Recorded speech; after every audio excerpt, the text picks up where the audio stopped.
Bonjour, je suis le docteur Nicolas Griffon, praticien hospitalier au service d'informatique biomédicale du CHU de Rouen, et donc je vais parler incessamment des critères de qualité de l'information de santé sur l'Internet.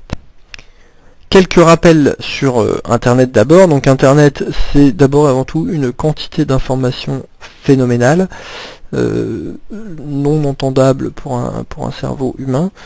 Quantité d'informations liée au fait que en fait à peu près la moitié de la population mondiale qui enrichit quotidiennement, bon, c'est un peu excessif, mais qui enrichit cette grande librairie quotidiennement, qui l'enrichit et qui bien sûr la consulte.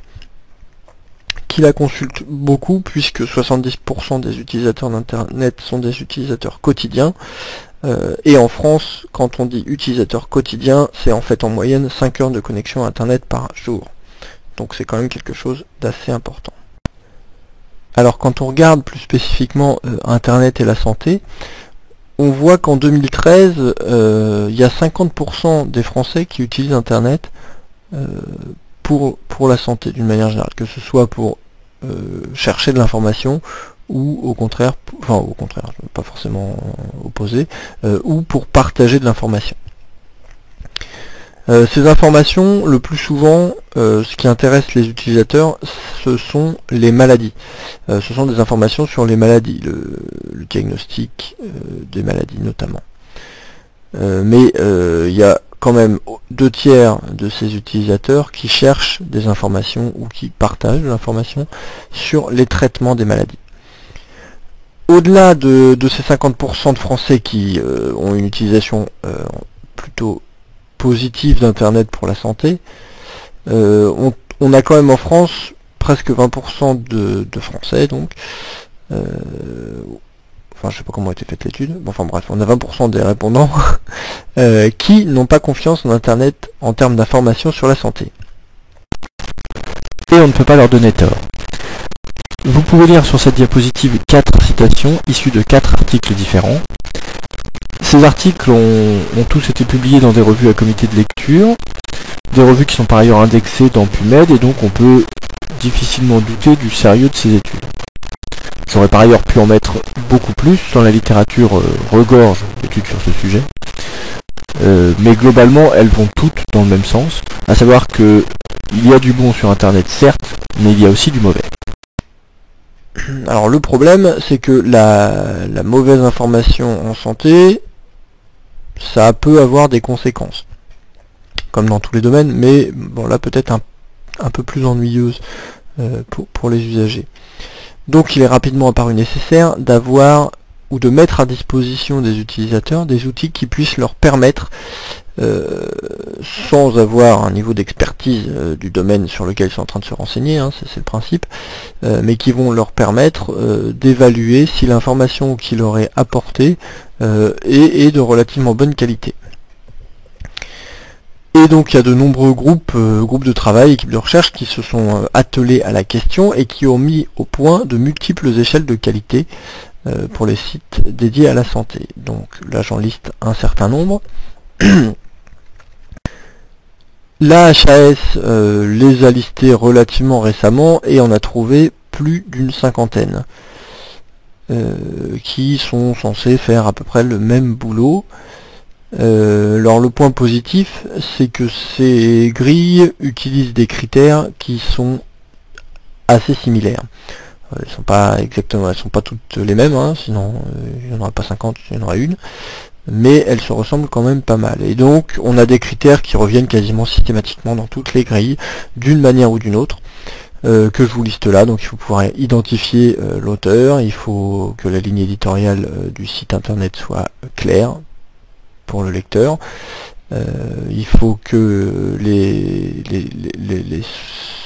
les informations soient sourcées, donc on puisse retourner à l'information originale, qu'on puisse le faire, ça veut pas dire qu'on va le faire, mais ça veut dire qu'on peut le faire.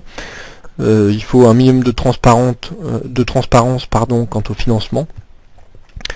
Idéalement, il faut indiquer le niveau de preuve, il faut adopter un niveau de langage qui soit adapté par rapport au public visé. Et puis bien sûr, puisqu'on parle de données médicales, donc de données qui sont sensibles, bon, il y a un aspect confidentialité, notamment pour ce qui est des échanges d'informations. Quand je vais juste chercher de l'information, la confidentialité, ça n'a pas beaucoup de sens, mais à partir du moment où il va y avoir un échange d'informations entre l'utilisateur et le site internet, il faut assurer une certaine confidentialité et plus largement une certaine éthique.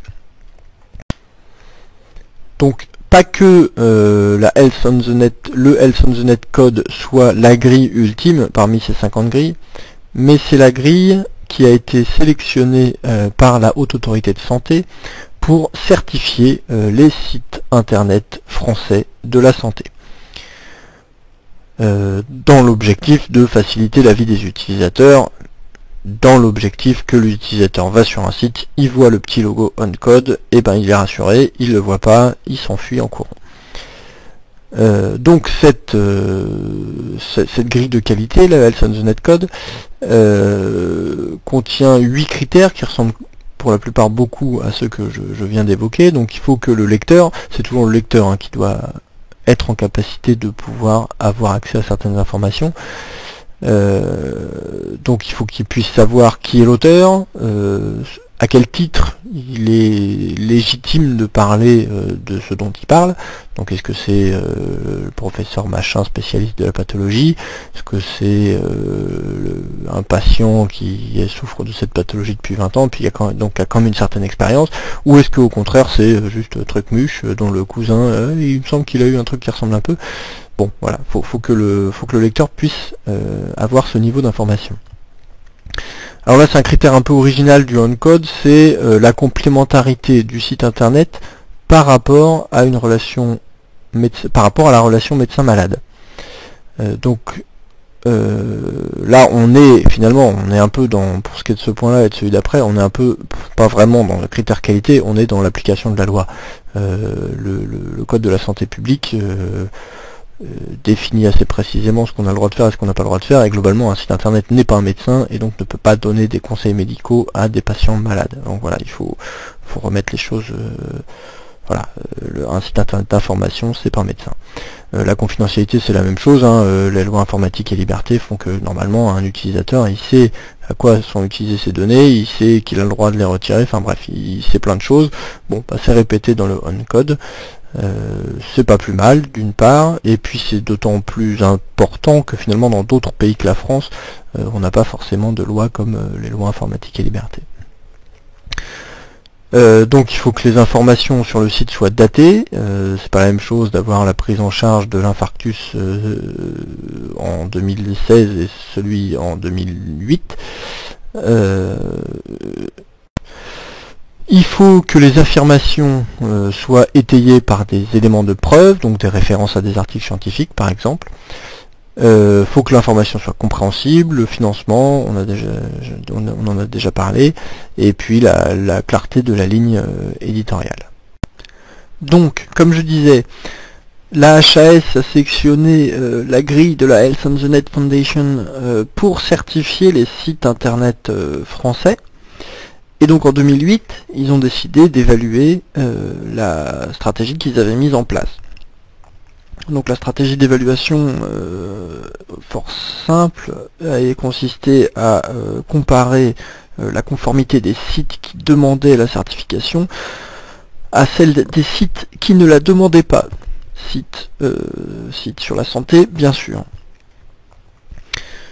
Globalement, ce qui est assez intéressant, c'est de constater que, bon, certes, les sites qui demandent la certification ont une conformité qui est bien meilleure que les sites qui ne la demandent pas, mais c'est aussi peut-être pour ça que les sites qui ne la demandent pas ne la demandent pas. Non, ce qui est intéressant, c'est de constater que même les sites qui demandent la certification ont une conformité qui est assez mauvaise. Alors c'est d'autant plus, c'est d'autant plus intéressant qu'on sait que dans ces 165 sites, il y a d'authentiques sites qui dispensent de l'information de qualité, mais ils ne respectent pas les critères de qualité de la grille, alors même que leurs informations sont vraisemblablement de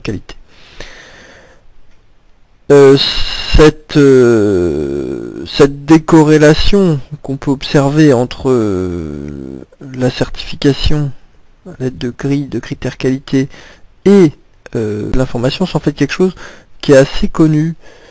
Et donc en 2013, il y a eu un double constat de la part de la HAS qui l'a conduit à changer de politique. La première chose, c'était que, bon, ok, on a essayé, mais clairement, notre grille d'évaluation de la qualité des sites internet ne fonctionne, enfin, n'est pas bonne, quoi. Donc ça a été publié par ailleurs, enfin, par d'autres équipes, la HS s'en est rendu compte. Voilà, c'est pas parce qu'on a le label qu'on dispense d'informations de qualité, et c'est pas parce qu'on n'a pas le label qu'on dispense d'informations de mauvaise qualité. À partir de là, bon, le label, ça garantit une certaine transparence et une certaine éthique pour un site internet, mais c'est pas parce qu'on n'a pas le label qu'on n'a pas la transparence et l'éthique. Je prends par exemple le site Prescrit qui est assez rapidement rejeté, plus rapidement que la HAS, en tout cas le label Health on the Net. On peut leur reprocher des choses, sans doute à Prescrire, mais en tout cas on peut pas leur reprocher de pas être transparent et de pas avoir d'éthique. Donc voilà, ce label avait de nombreuses limites qui du coup qui étaient en fait il ne voulait pas dire ce qu'il aurait voulu dire. Donc à partir de là, c'était potentiellement un risque pour les utilisateurs. Et bon, de toutes les manières, il faut voir que ce label était peu connu du public et donc pas utilisé, et à partir de là, qu'il n'avait aucun intérêt. Donc à la limite il y avait un risque, mais qui était diminué par le fait que personne ne servait de ce label. En tout état de cause, ce label n'avait aucun intérêt, et donc la HAS a changé de politique, donc arrêté la collaboration avec la Health on the Net Foundation, et pour une politique